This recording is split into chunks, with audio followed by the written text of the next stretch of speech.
Que a graça e a paz do nosso Senhor Jesus Cristo estejam com todos vocês. Amém. Abramos nossas Bíblias em Atos, capítulo 9. Atos, capítulo 9, eu lerei todo o capítulo, mas a pregação será apenas a partir do versículo 32 até o final do capítulo.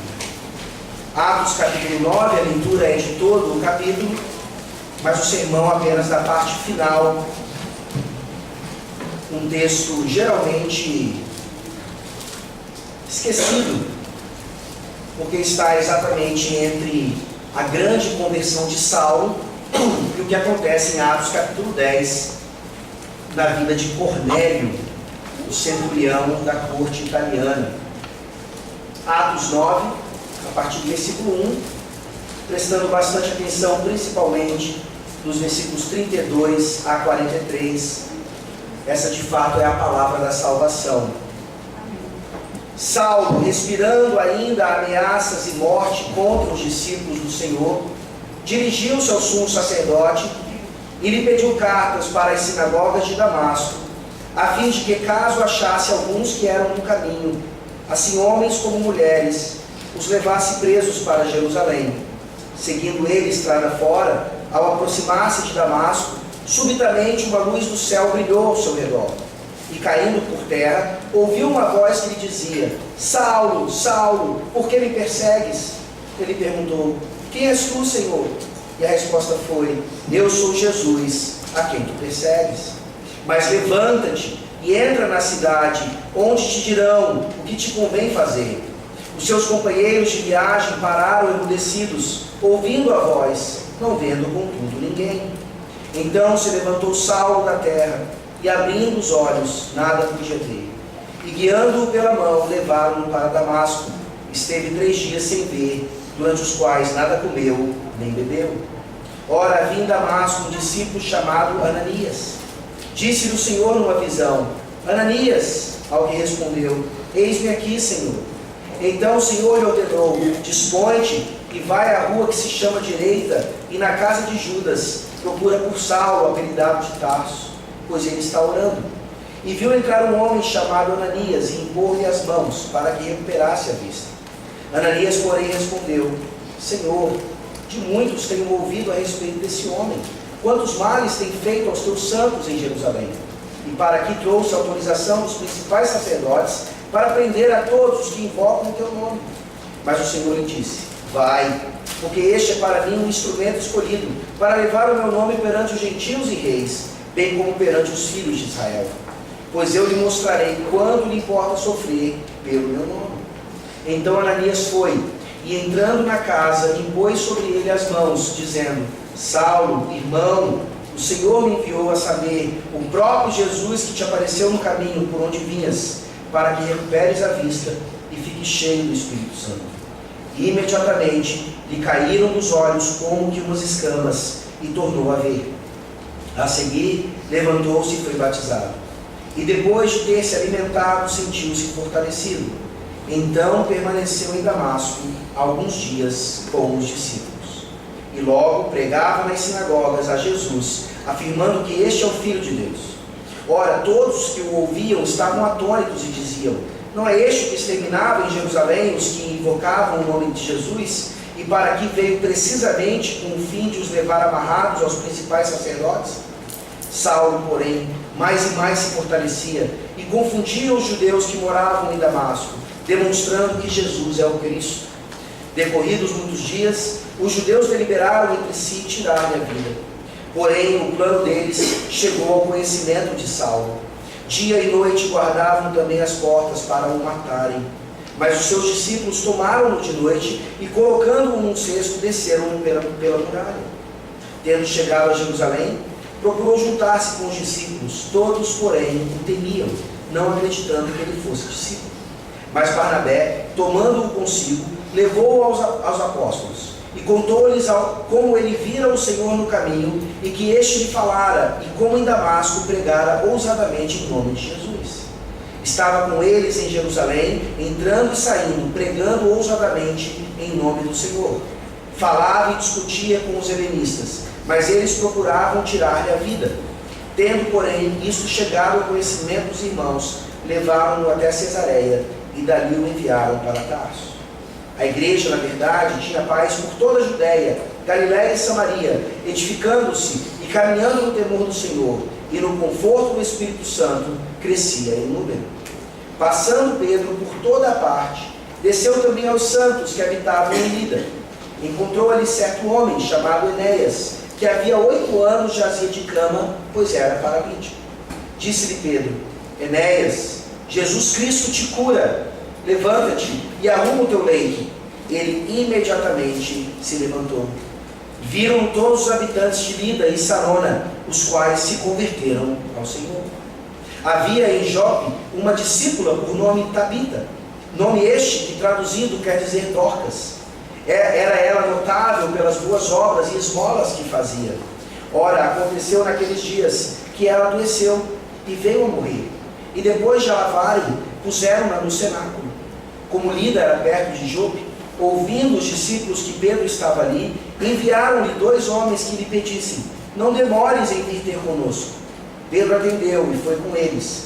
Tendo chegado, conduziram-no para o cenáculo, e todas as viúvas o cercaram, chorando e mostrando-lhe túnicas e vestidos que Dorcas fizera enquanto estava com elas.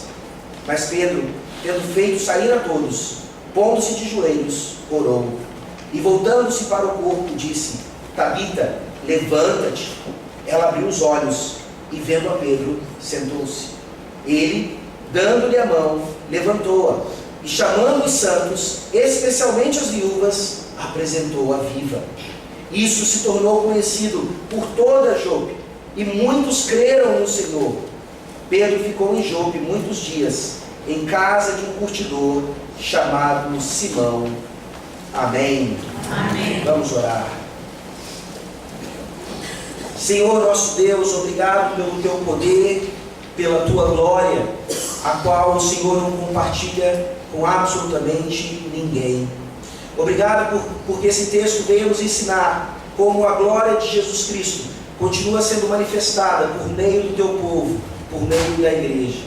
Ó Senhor, ensina-nos como nós hoje devemos imitar a igreja apostólica e principalmente a obra e a vida do nosso Senhor, para que mais e mais vida e cura sejam concedidas a essa sociedade, a essa cultura que está morta em seus delitos e pecados.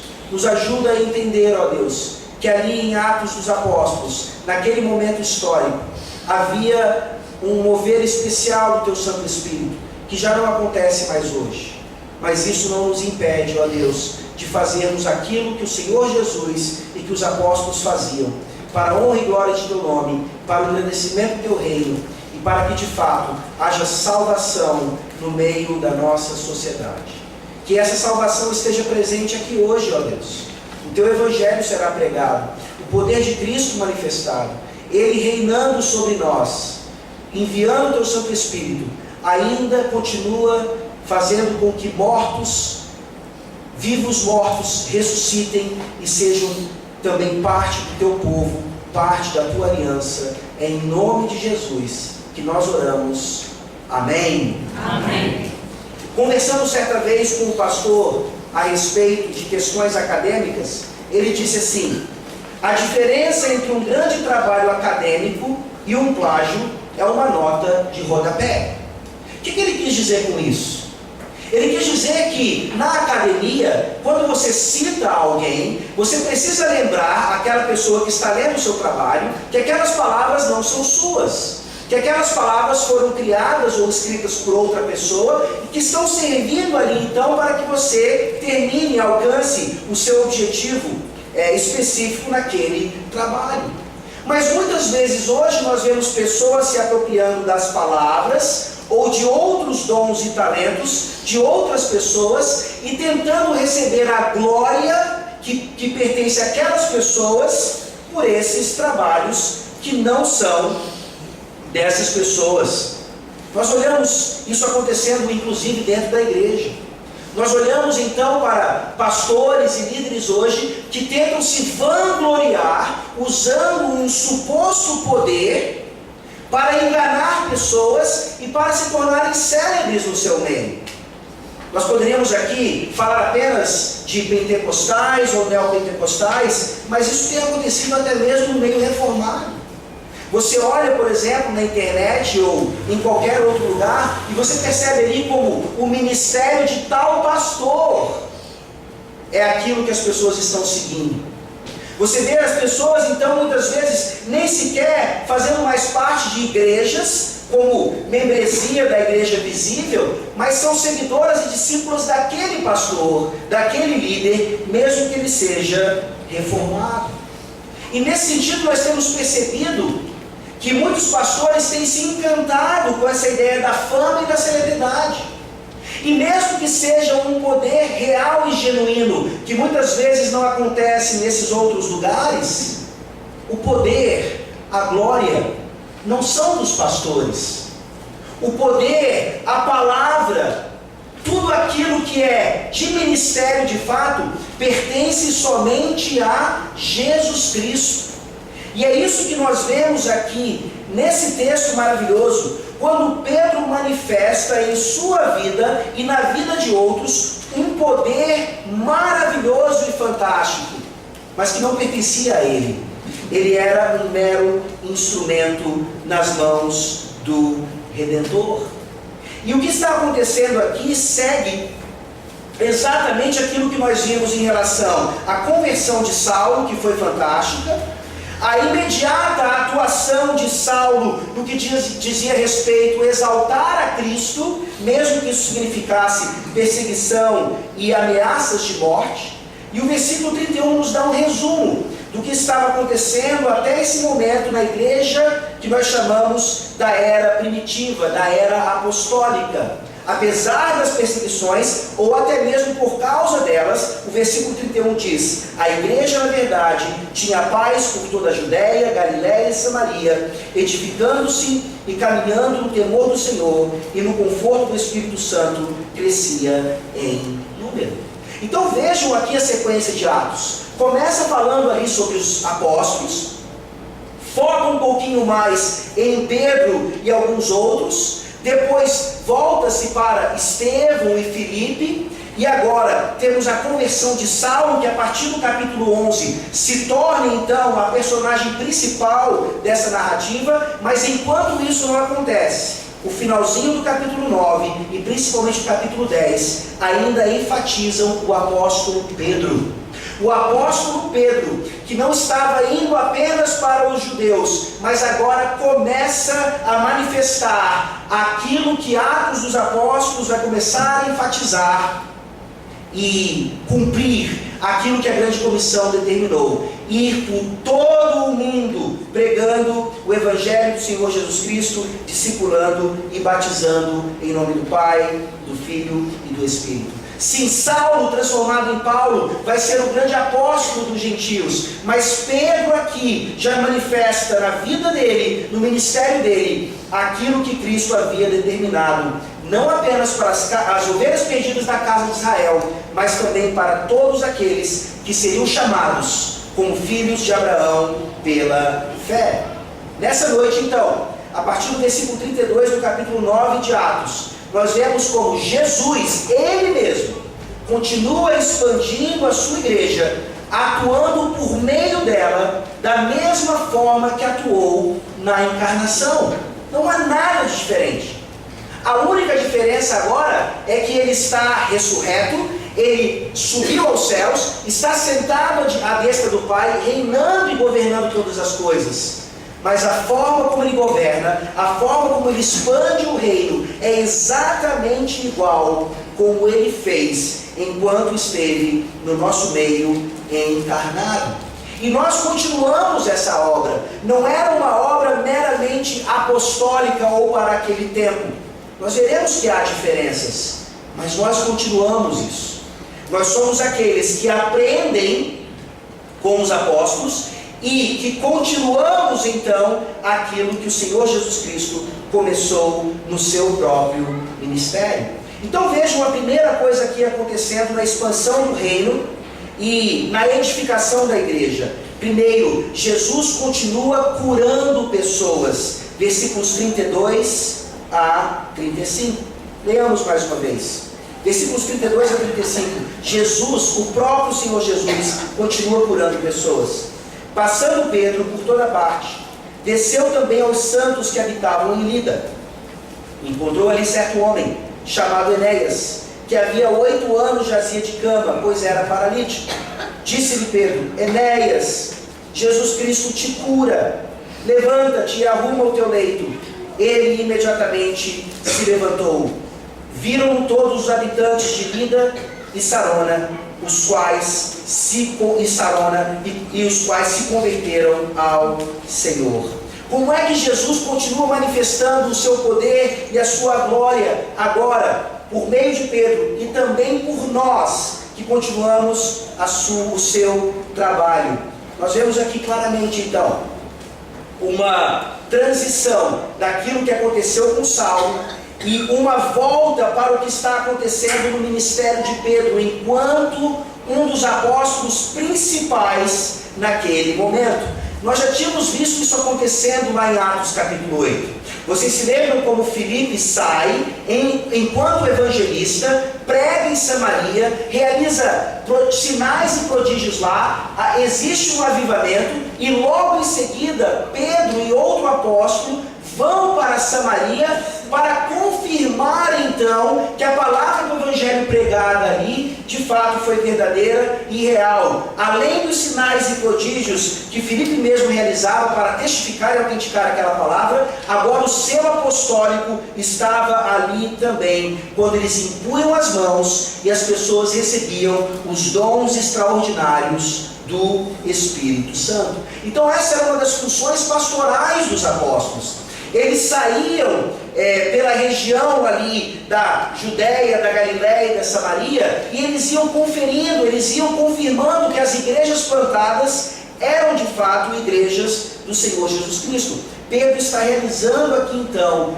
aquilo que é um chamado pastoral, de realmente visitar as igrejas e confirmá-las no Senhor. O versículo 32 deixa isso claro, quando fala que Pedro ia por toda parte, e que quando ele chega em Lida, ele visita os santos que havia lá. Você percebeu então agora que não é Pedro indo para plantar uma igreja ali?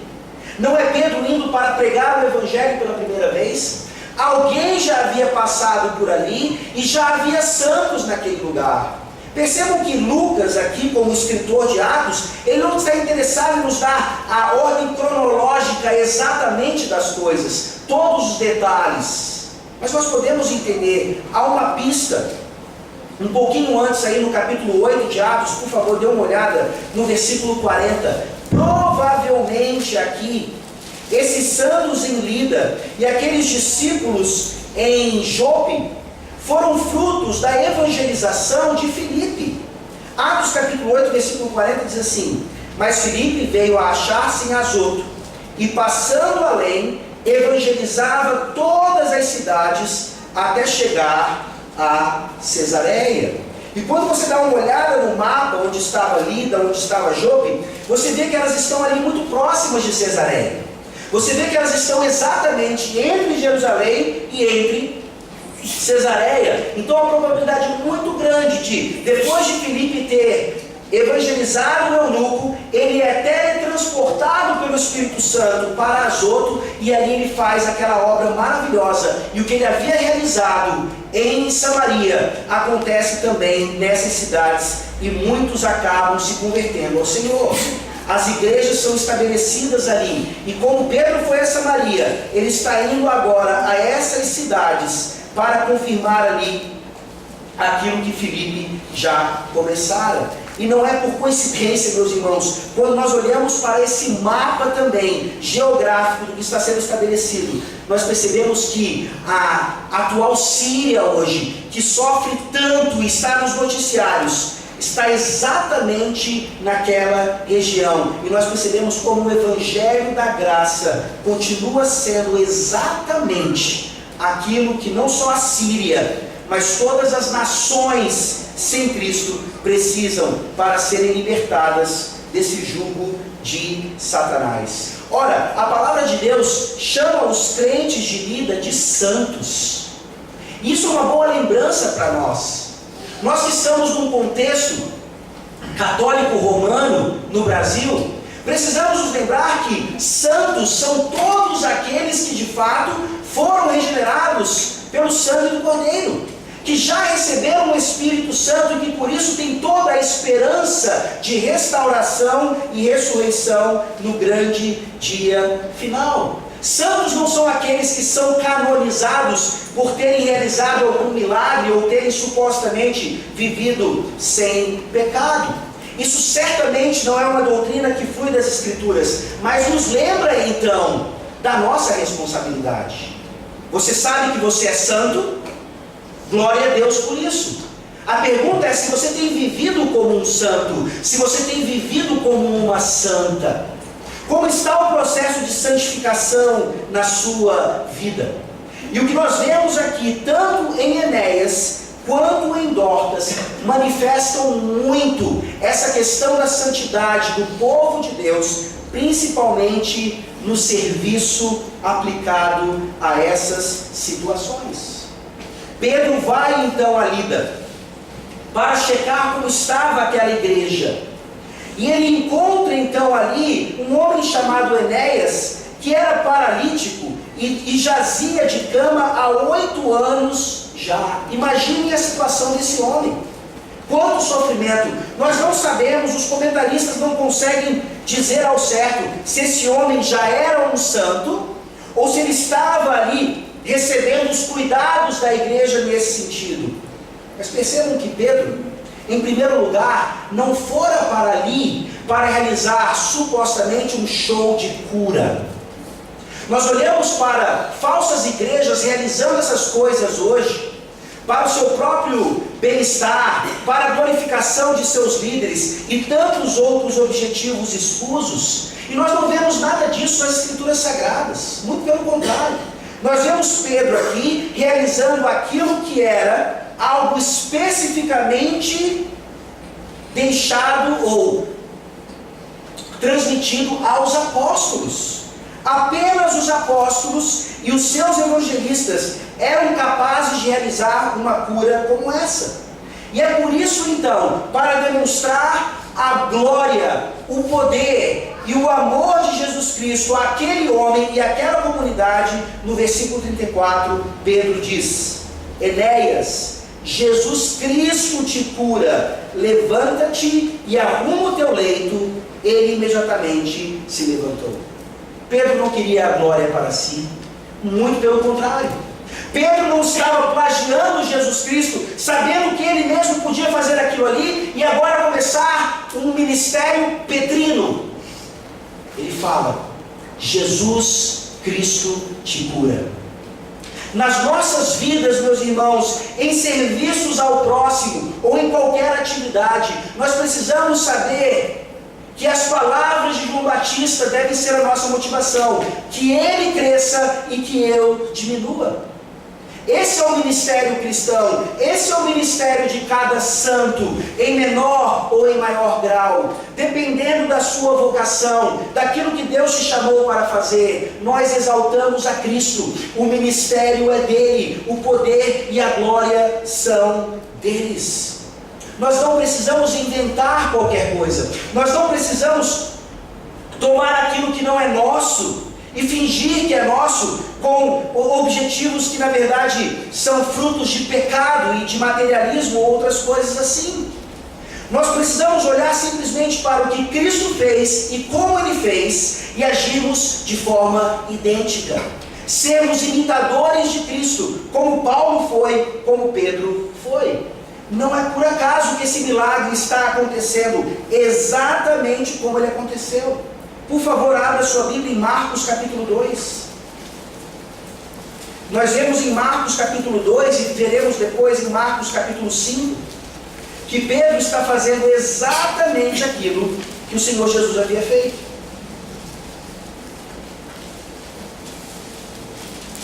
Marcos capítulo 2, a partir do versículo 8.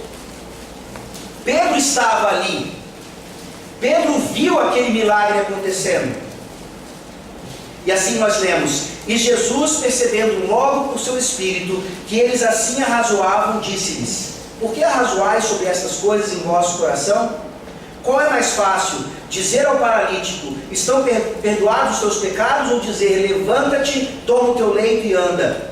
Ora, para que saibais que o Filho do Homem tem sobre a terra autoridade para perdoar pecados, disse ao paralítico: eu te mando, levanta-te, toma o teu leito e vai para a tua casa.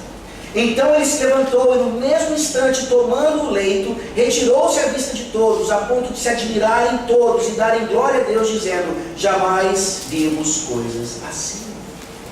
Percebam então como Pedro está aqui simplesmente fazendo aquilo que Jesus já fizera, e é na verdade Jesus ainda fazendo por meio de Pedro. Assim como nós precisamos lembrar que Cristo continua nos usando, nós como corpo, como igreja e individualmente, como é que nós temos participado da cura das pessoas que estão doentes ao nosso redor? Nós vemos qual foi o resultado aqui.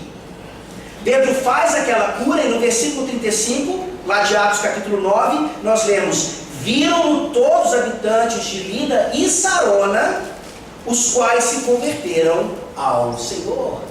E nós já temos aprendido aqui, do próprio livro de Atos, que quem converte ou o que converte não é o milagre, não é a cura, mas sim a palavra. Pedro certamente estava pregando o Evangelho ali também. Isso não nos é dito, mas a palavra se explica. A palavra mostra que o poder de transformar pessoas, de curar pessoas, não estava no milagre em si, mas na palavra do Senhor Jesus Cristo, que no seu ofício profético continua fazendo isso, por meio agora dos seus servos, e continua curando e sarando pessoas. Mais uma vez nós precisamos nos lembrar então. O exemplo de Cristo, é claro, ao fazer levantar aquele paralítico e perdoar seus pecados. O exemplo de Pedro aqui é ainda mais claro, imitando o Senhor Jesus Cristo. Mas nós nos perguntamos: como é que podemos imitar Jesus se não há mais apóstolos no nosso meio? Se ministros da palavra hoje, ou qualquer outro tipo de liderança na igreja, e muito menos os crentes chamados leigos, tem o poder para realizar essas coisas. Isso se passou. Isso ficou naquele momento em que o Espírito Santo estava realmente agindo daquela forma. Percebam então que o princípio está estabelecido. A forma pode ser diferente, mas nós precisamos continuar trabalhando então em prol do reino de Deus, inclusive manifestando o amor de Deus por suas criaturas, na cura, no tratamento, no cuidado da saúde dessas pessoas. Olhem para a história da igreja. Talvez no Brasil nós não consigamos ver tantos exemplos assim, mas em outras nações nós temos exemplos, muitíssimos exemplos, de hospitais presbiterianos, hospitais de denominações protestantes. Nós vemos missões sendo levadas a nações muito pobres, e juntamente com a plantação da igreja, uma clínica de algum atendimento específico. Isso faz parte do Evangelho hoje, que continua demonstrando o poder de Cristo. Quando nós não temos mais a autoridade ou o dom de dizer para um paralítico: levanta e toma o teu leito e anda, mas de chegar para o paralítico e fazer o tratamento dele.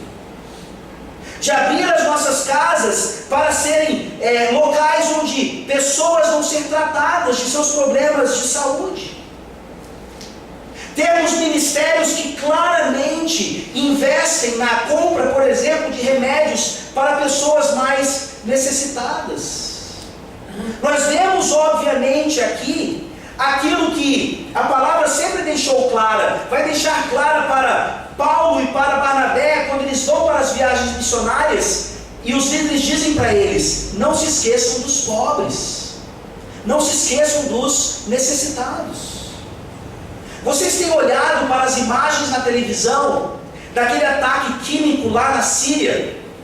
Crianças e adultos sofrendo, agonizando ali por causa dos efeitos do gás sarin. E você vê ali então pessoas, médicos, enfermeiros lutando, talvez com poucos recursos, para salvar a vida, para tratar adequadamente da saúde daquelas pessoas. Quando você olha para uma situação assim, você deseja estar ali. Você tem um sentimento de, mesmo não sendo médico, não sendo um enfermeiro, de querer ajudar pessoas nesse sentido. Você já parou, por exemplo, para tirar algum tempo da sua vida, talvez um ano, um mês que seja, umas férias, para fazer uma viagem missionária onde você vai simplesmente colocar um band-aid em crianças que nem sequer esse tratamento tem lá nos seus locais de moradia? Onde está o nosso cristianismo nesse sentido? Não há milagre extraordinário algum nisso, porque de fato isso não existe mais, não acontece mais. Mas há uma demonstração claríssima de que nós fomos salvos, nós fomos curados e sarados, e agora então o nosso evangelho vai além dessas quatro paredes, e os nossos recursos servem também para cuidar da saúde daqueles que certamente não têm como curar a eles mesmos. Nós olhamos para esse milagre realizado por Pedro, e ele imita exatamente o que Cristo havia feito. E esse milagre, então, ele é, num certo sentido, menor do que vai acontecer agora, a partir do versículo 36. Um paralítico começou a andar novamente. Isso é fantástico, maravilhoso. Mas agora, uma mulher vai morrer, e ela vai passar a viver novamente. Leiamos mais uma vez como Jesus continua revivendo pessoas, não apenas curando-as, mas revivendo-as também. A partir do versículo 36. Havia em Jope uma discípula por nome Tabita, nome este que traduzido quer dizer Dorcas. Era ela notável pelas boas obras e esmolas que fazia. Ora, aconteceu naqueles dias que ela adoeceu e veio a morrer. E depois de a lavarem, puseram-na no cenáculo. Como Lida era perto de Jope, ouvindo os discípulos que Pedro estava ali, enviaram-lhe 2 homens que lhe pedissem: não demores em vir ter conosco. Pedro atendeu e foi com eles. Tendo chegado, conduziram-no para o cenáculo, e todas as viúvas o cercaram, chorando e mostrando-lhes túnicas e vestidos que Dorcas fizera enquanto estava com elas. Mas Pedro, tendo feito sair a todos, pondo-se de joelhos, orou, e voltando-se para o corpo, disse: Tabita, levanta-te. Ela abriu os olhos e, vendo a Pedro, sentou-se. Ele, dando-lhe a mão, levantou-a e, chamando os santos, especialmente as viúvas, apresentou-a viva. Isto se tornou conhecido por toda Jope, e muitos creram no Senhor. Da mesma forma que nós ouvimos a pregação da semana passada, nós temos aqui como que Lucas quase que repetindo a sequência de um acontecimento distinto, mas bem semelhante. E aqui nós vemos então a introdução de uma discípula chamada Tabita, que em grego tinha o nome de Dorcas. E todos nós conhecemos o exemplo dessa mulher. Nós já ouvimos falar de Dorcas, mas ouvir falar de alguém não significa necessariamente que nós seguimos o modelo e o exemplo deixado por ela. E aqui é claro que Dorcas, ela é um exemplo geral para os santos no meio do povo de Deus, homens e mulheres. Mas sem dúvida alguma, quando nós olhamos para o que Dorcas fazia, nós vemos aplicações mais diretas aqui às mulheres da igreja. Hoje em dia, nós vemos uma discussão muito grande, polêmicas sendo levantadas a respeito do ministério feminino na igreja. Obviamente influenciado por um feminismo não bíblico, nossas mulheres têm achado, de uma forma geral, que são menosprezadas ou que não são tão valorizadas como deveriam no meio do povo de Deus. Parece que elas não têm o mesmo espaço, parece que essa ideia de igualdade não está apenas lá fora, mas adentra a igreja do Senhor Jesus Cristo. E nós vemos aqui o exemplo de uma mulher que demonstra o que é então, o que deveria ser esse ministério feminino no meio de uma igreja. Nós vemos aqui em primeiro lugar uma mulher chamada de discípula. Uma discípula era chamada assim não simplesmente porque ela seguia a Jesus Cristo ou a fé cristã, mas ela era uma mulher estudiosa. Era uma mulher que sabia que vida cristã não existe sem doutrina.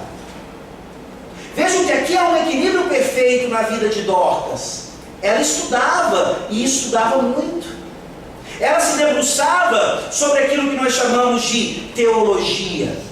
Ela queria conhecer mais o seu Senhor, o seu Salvador, o seu Deus. Isso se aplica a outras áreas de conhecimento também. E aí eu fico me perguntando como é que nossas filhas têm sido treinadas hoje em dia. Nossas filhas parecem tomar muito tempo nos estudos, na dedicação à escola, a terem carreiras desse jeito ou daquele, porque afinal de contas, nesse mundo de hoje concorrido, precisamos fazer isso também. E eu fico me perguntando então, onde está o outro lado da vida de Dorcas, na vida de nossas jovens? Nossas jovens parecem saber muito de muitas coisas, serem capazes de terem carreiras vitoriosas e bem-sucedidas, mas não sabem mais cozinhar, não sabem costurar, não sabem cuidar da casa. E Tito nos deixa claro que a mulher cristã, a verdadeira mulher piedosa, ela é dona do lar, ela é dona de casa, e isso não é nenhum menosprezo, mesmo no século XXI, para as mulheres. Vejam que na vida de Dorcas, o equilíbrio é perfeito. Ela ao mesmo tempo era estudiosa por ser discípula, mas ela colocava a mão na massa. Não é para você preferir um ou outro. Não é para a mulher também achar que ela não precisa estudar, que ela não precisa se graduar, que afinal de contas ela não vai ter uma carreira, então ela nem sequer precisa ir para uma universidade. A Bíblia não fala isso. Isso já é um argumento daqueles que discordam dessas posições, tentando menosprezar essa ideia que é tão bíblica e sempre foi. Dorcas como um exemplo de mulher cristã e piedosa, que não estava preocupada em fazer o que Pedro foi chamado para fazer. Pedro era o pastor, Pedro era o apóstolo, ele estava visitando as igrejas, ele estava realizando aquilo que os homens são chamados para fazer. Dorcas, mais uma vez, é um exemplo notável de alguém que no meio da igreja, na simplicidade e muitas vezes nos bastidores, estava fazendo coisas tremendas. Nós perdemos essa realidade bíblica da função masculina e da função feminina, e nós nos esquecemos então de que é exatamente na obediência a essas coisas que o Senhor Jesus Cristo é exaltado e que a igreja continua crescendo.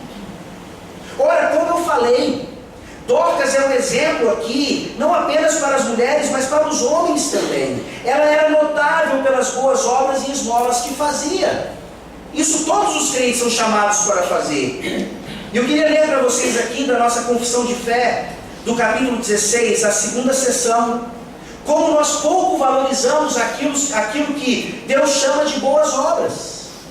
Assim diz a confissão de fé: essas boas obras, feitas em obediência aos mandamentos de Deus, são o fruto e as evidências de uma fé viva e verdadeira.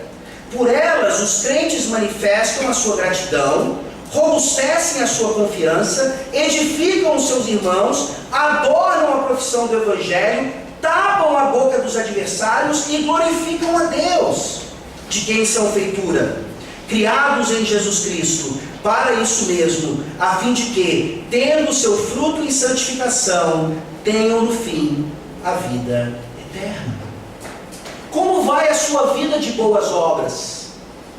Será que você ainda confunde a teologia da salvação, achando que boas obras não dizem respeito à nossa vida, já que somos salvos apenas pela graça? Efésios 2 mostra claramente que esse não é o caso. 2 Timóteo, falando das Escrituras, nos diz que nós somos preparados e treinados e formados para as boas obras. Dorcas é um exemplo claríssimo disso, de como devemos ser discípulos e ao mesmo tempo aqueles que põem a mão na massa. Mas essas pessoas também morrem. Nós não permanecemos vivos porque nós somos imprescindíveis para o reino de Deus. Pastores morrem, presbíteros morrem, diáconos morrem, líderes na igreja sem qualquer ofício morrem. Isso aconteceu com Dorcas. Mas naquele momento, naquela ocasião, a morte dela então serviu como uma manifestação maravilhosa do poder de Jesus Cristo para ressuscitar os mortos. E isso mais uma vez joga a luz ao que aconteceu anteriormente na cura de Enéas. Eu já falei isso aqui e vou repetir. Um pastor lá em Brasília, de outro lugar, pregando na nossa igreja, ousou dizer que a única coisa que ele não tinha feito ainda, que um apóstolo fazia, era ressuscitar alguém. Ele já tinha curado, já tinha profetizado, já tinha exorcizado demônios, mas não tinha ressuscitado. É porque é fácil você achar que curou, que profetizou, que exorcizou. Mas não é fácil ressuscitar alguém. O truque ainda não foi inventado. A mágica ainda não foi criada. Isso mostra então que o poder apostólico de ressuscitar alguém que fluía de Jesus Cristo não acontece mais, assim como nenhum outro poder apostólico que fluía de Jesus Cristo. Se homens hoje acham que podem curar por curar, ou fazer outras coisas maravilhosas, então eles deveriam ser capazes de fazer o que Pedro fez aqui em relação a Dorcas. Ela morre, ela tem o seu corpo lavado, ela está pronta para ser sepultada, mas alguns discípulos se lembram de que Pedro estava há pouco tempo dali, e eles chamam pelo apóstolo. Eles sabiam que o apóstolo tinha poder. Eles conheciam as histórias veterotestamentárias de ressurreição. Eles conheciam as histórias de Jesus Cristo sobre ressurreição. Eles sabiam que os apóstolos haviam recebido esse dom também. Eles pedem para Pedro não demorar. E Pedro vai até eles então. E é interessante notar como Pedro é recebido. Pedro é recebido por aquelas viúvas a quem Dorcas servia nos bastidores, sem chamar a atenção de ninguém. Mas aquelas viúvas, elas sabiam agradecer, ser gratas pelas boas obras que Dorcas realizava pelo poder do Espírito Santo. Meus irmãos, é assim que nós somos chamados para servir e até sermos reconhecidos. Não com fama, não com essa sede por celebridade, mas dentro do povo de Deus o reconhecimento de que nós somos importantes sim, pela função que Deus nos deu, do menor até o maior. Como vai o seu serviço? Você só quer as coisas grandes? Ou você consegue ficar ali à porta recebendo pessoas? Há muitas coisas que precisam ser feitas na igreja, e não é só a liderança que faz. E nós precisamos então aprender a fazer essas coisas independentemente do reconhecimento. Mas Dorcas era reconhecida. Pedro entra ali e as mulheres mostram os vestidos, as roupas que ela fazia, porque aquelas viúvas não tinham dinheiro nem para comprar roupa. É lógico que elas são agradecidas, é lógico que elas querem ver Dorcas viva mais uma vez. Quem é que vai fazer a obra agora? E Pedro então aproveita aquela oportunidade para demonstrar o poder maravilhoso de Jesus Cristo sobre a morte. Vejam o que ele faz a partir do versículo 40. Mas Pedro, tendo feito sair a todos, pondo-se de joelhos, orou, e voltando-se para o corpo, disse: Tabita, levanta-te. Ela abriu os olhos, e vendo a Pedro, sentou-se. Ele, dando-lhe a mão, levantou-a, e chamando os santos, especialmente as viúvas, a apresentou-a viva. Mais uma vez, aqui nós não temos um show de Pedro. Muito pelo contrário, ele manda todos saírem. Ele está ali sozinho com ela, e ele ora.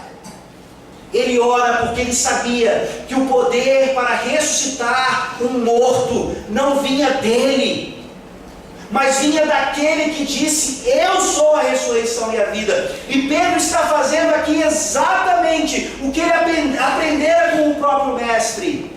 Voltemos para Marcos capítulo 5, por favor. Nós vimos o exemplo em Marcos capítulo 2, agora vemos em Marcos capítulo 5.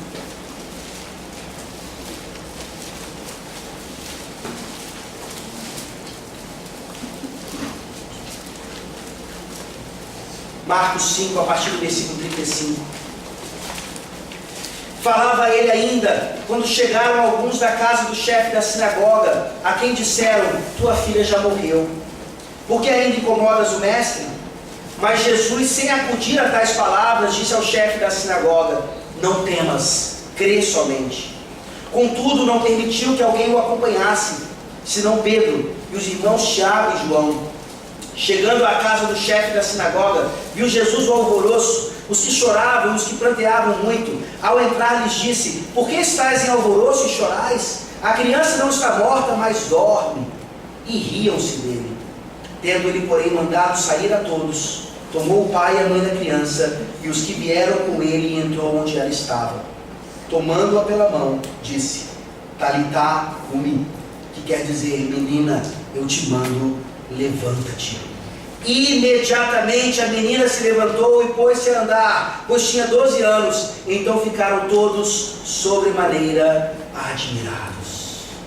Pedro, como seguidor de Jesus Cristo, sabia que o poder não vinha dele mesmo. Então ele ora, ele se coloca de joelhos, mas ele sabia que o Todo-Poderoso era capaz de fazer aquilo que ele mandou a mulher fazer. Tabita, levanta-te.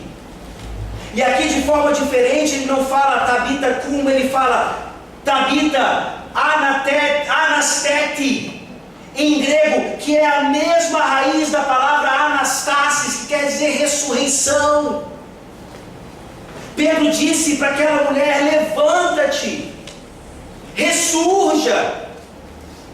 Você está morta, mas o poder todo-poderoso de Jesus Cristo é capaz de vencer a morte. Ele já venceu a morte na cruz do Calvário. E é por isso então que ela abre os olhos e Pedro pode apresentá-la viva, para que mais uma vez muitos pudessem crer no Senhor.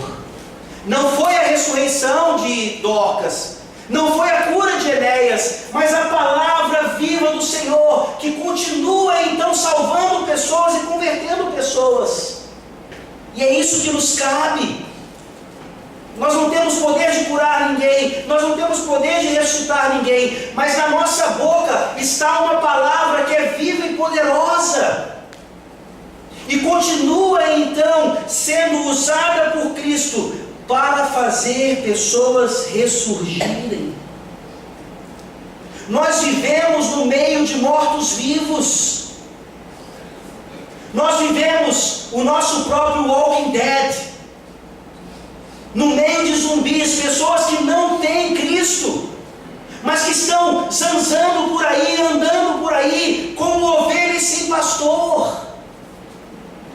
E é essa palavra do Evangelho, essa palavra poderosa do nosso testemunho, que vai ser então usada pelo Espírito Santo para restaurar essas pessoas, para dar vida a essas pessoas. É assim que nós continuamos o trabalho apostólico, é assim que nós continuamos o trabalho de Jesus Cristo.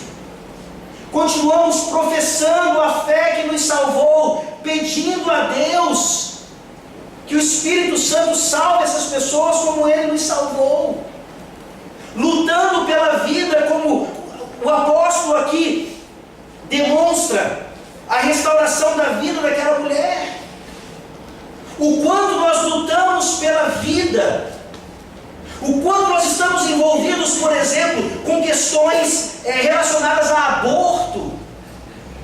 Mais uma vez, é impressionante notar como nos Estados Unidos e em outras nações, a igreja sai das quatro paredes e eles têm clínicas contra aborto, clínicas que estão ali organizadas para adotar crianças que poderiam ser abortadas por mães que não as querem e podem deixar ali, e a obra de Jesus Cristo vai sendo realizada por meio da igreja.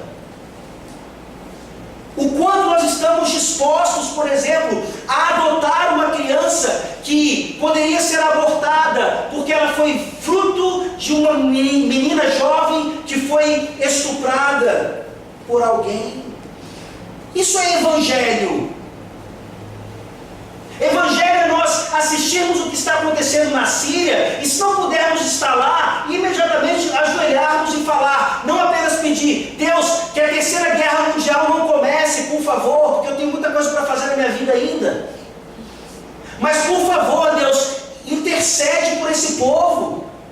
Usa agora, ao invés de eles se refugiarem de fato, que nós cristãos possamos entrar naquelas nações com o Evangelho, cuidando daquelas pessoas no que diz respeito à sua saúde, mas também no que diz respeito à necessidade de reavivamento espiritual, de nascimento de novo coração. Nós aprendemos tudo isso a partir do ministério de Pedro, que sempre exaltou Cristo. A obra é do Senhor. E nós ainda aprendemos algo fundamental no versículo 43. Jesus continua edificando a sua igreja, curando pessoas, revivendo pessoas, e Ele continua mostrando a sua atenção aos marginalizados. Isso não fica tão claro numa leitura simples, mas aqui nós vemos exatamente isso. Pedro ficou em Jope muitos dias, em casa de um curtidor chamado Simão. Isso fecha perfeitamente o que nós acabamos de ver e abre espaço para o que nós veremos domingo que vem, se Deus permitir. Pedro agindo na vida do centurião Cornélio, o Senhor Jesus Cristo agindo na vida do centurião Cornélio por meio de Pedro. E quem é então esse curtidor chamado Simão? Por que esse versículo está aqui? Nós começamos falando desses pastores que gostam da celebridade, que gostam então de ser famosos e coisas do tipo. E você tem pastores hoje que inclusive cobram cachê para visitar igrejas. Cobram lá, tá, faz parte do pacote, pastor tal, reformado, tá? 10 mil reais para ir para o Brasil fazer uma pregação. Eu imagino quanto que Pedro poderia ter cobrado para ter realizado essas coisas aqui que ele fez. Grande apóstolo, ressuscitava pessoas, curava com o poder da palavra. E esses pastores renomados aí que cobram os seus cachês, eles cobram também. Eu só posso ficar em hotel 4 estrelas, 5 estrelas. Tem que ter tantas toalhas brancas e coisas do tipo. Parecem celebridades de fato, atores ou artistas famosos. Isso não combina com o Evangelho. Não interessa se ele é um excelente pregador, o que quer que seja. Isso não combina com o Evangelho. Porque o Evangelho é uma realidade onde um apóstolo como Pedro, depois de ter ressuscitado alguém, depois de ter curado alguém, ele está na casa de uma pessoa marginalizada. Ele não precisa ficar em hotel 5 estrelas. Ele vai ficar na casa de um irmão. E certamente Simão era um irmão, mas ele era um curtidor. A sua profissão, então, indicava que ele, na antiga dispensação, era alguém tão marginalizado quanto um leproso. Um curtidor é aquele que tira, então, a pele dos animais, que tira o pelo da pele dos animais e vai fazer alguma coisa com aquele produto agora. Um curtidor, então, ele necessariamente precisava trabalhar com cadáveres de animais. Ele era imundo. Simão, o curtidor, não poderia ser alguém bem-vindo no meio do povo de Deus. Não é esse o poder de Jesus Cristo? Ele não esteve no meio dos leprosos, ele não esteve com as prostitutas, ele não esteve com os publicanos. E é esse o exemplo de Pedro aqui. Sim, Pedro vai demonstrar que ele ainda não havia entendido completamente o que a nova dispensação significava, aqui no capítulo 10. Ele precisa aprender algumas lições ainda, mas ele sabia agora que na nova aliança, um curtidor poderia ser claramente um profissional bem-vindo no meio do povo de Deus. Nós não menosprezamos pessoas, nós não desprezamos pessoas, porque Jesus Cristo não nos menospreza e nem nos despreza. Nós éramos mortos em nossos delitos e pecados, éramos doentes e Ele veio atrás de nós, e Ele nos transformou, e Ele exige agora que nós façamos em troca aquilo que Ele fez por nós, ou no Brasil, ou na Síria, ou em qualquer outro lugar. Como é que vai o seu Evangelho? Nós terminamos mostrando então que na encarnação de Jesus Cristo, Ele toma para si um corpo e uma alma racional. O Evangelho não está preocupado apenas com o espírito das pessoas. O Evangelho está preocupado também com a parte material. Nós cremos que haverá a ressurreição da carne, haverá a ressurreição do corpo. Um dia nós estaremos unidos novamente. O que é isso? É a ressurreição. É o que aconteceu com Dorcas. Foi o que aconteceu com Cristo na cruz do Calvário. O seu corpo vai para a sepultura, mas ele já estava com o seu espírito, com aquele ladrão que morreu na cruz também, lá no paraíso. Que motivação fantástica! Nós que temos a plena convicção de que quando morrermos, nossos corpos estarão na sepultura, mas um dia juntos com o nosso espírito mais uma vez, precisamos hoje continuar trazendo essa esperança para aqueles que ainda não sabem o que é a ressurreição dos mortos. É isso que nós devemos fazer. Eu lhe pergunto nessa noite, você tem certeza absoluta que a sua ressurreição será para a vida? Porque Jesus diz claramente que todos vão ressuscitar. Uns para a vida e outros para a morte. Jesus é o Senhor da vida, mas Ele também é aquele que dá a morte, e morte eterna, para todos os que rejeitam a sua palavra, enquanto podem se arrepender. Não faça isso nessa noite. Não se impressione com aquilo que as falsas igrejas têm oferecido. Confie na simplicidade do Evangelho, que é capaz de lhe curar, de lhe dar nova vida e de tornar você, que é marginalizado, uma pessoa dentro do pacto com Deus. Vamos orar.